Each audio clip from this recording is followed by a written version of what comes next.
तुम्हें 1000 बार बोला है मुझे इन घटिया पार्टीज में मत ले जाया करो, पर तुम्हें समझ नहीं आता। तुम्हें तो अपनी मन की करनी है। जब तुम्हें पता है मुझे तुम्हारे साथ जाना कहीं भी पसंद नहीं है तो क्यों ले जाते हो? तुम्हें पता भी है मैं कितना बोर हो रही थी।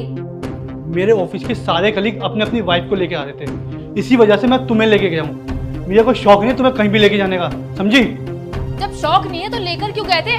किसने बोला था ले जाने के लिए? हाँ ठीक है, नहीं लेके जाऊंगा। मुझे भी कोई शौक नहीं है तुम्हारे साथ कहीं भी जाने का। आज के लिए मुझे माफ कर दो, बस बहुत हुआ। हाँ, मुझे भी तुम्हारे साथ कहीं नहीं जाना है और मुझे भी कोई शौक नहीं है तुम्हारे साथ जाने का। अरे कितना टाइम लगेगा और खाने को? 12 बज गए। संडे वाले दिन तो कम से कम ब्रेकफास्ट टाइम पे दे दिया करो। पापा देखो मैं ड्राइंग कंपटीशन में तुम्हारी नौकरानी नहीं हूँ जो इस तरीके से मुझसे बात कर रहे हो।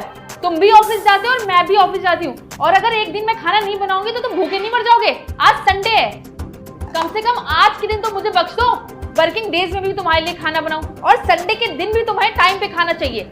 समझ क्या रखा है तुमने मुझे तो लगता ही नहीं मैं शादी करके तुम्हारे घर में आई हूँ। मुझे तो फील ऐसा होता है कि मैं एक नौकरानी बन के रह गई हूँ। ये क्या ड्रामा लगा रखा तुमने डेली डेली का? जब देखो तुम ताने मारती रहती हो। मैंने बोला था तुम्हें ऑफिस ज्वाइन करने के लिए, ये तुम्हारी खुद की मर्जी थी ऑफिस ज्वाइन करने की। मैंने कभी तुम्हें फोर्स नहीं किया। 2 मिनट ना इस घर में कोई शांति से बैठ नहीं सकता। सुबह सुबह लोग ब्रेकफास्ट खाते हैं और मैं इस घर में ताने खाता हूँ।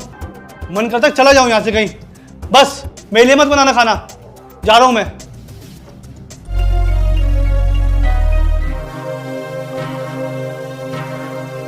अंजलि, ये लो डिवोर्स पेपर।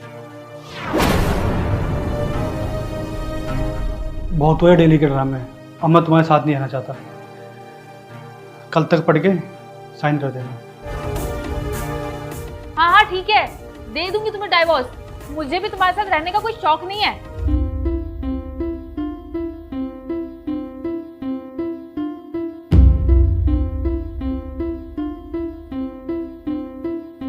लेकिन उससे पहले माँ लक्ष्मी के नाम लेकर वीडियो को एक लाइक और सब्सक्राइब जरूर से कर देना, जिससे तुम्हारी माँ लक्ष्मी हर एक मनोकामना को पूरी करेंगे।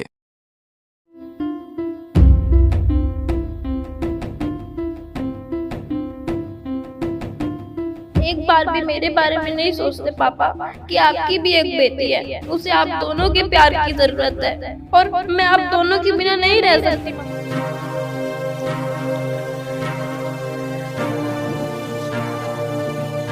आर्या, इधर आना बेटा। आर्या बेटा, प्लीज हम दोनों को माफ कर दो।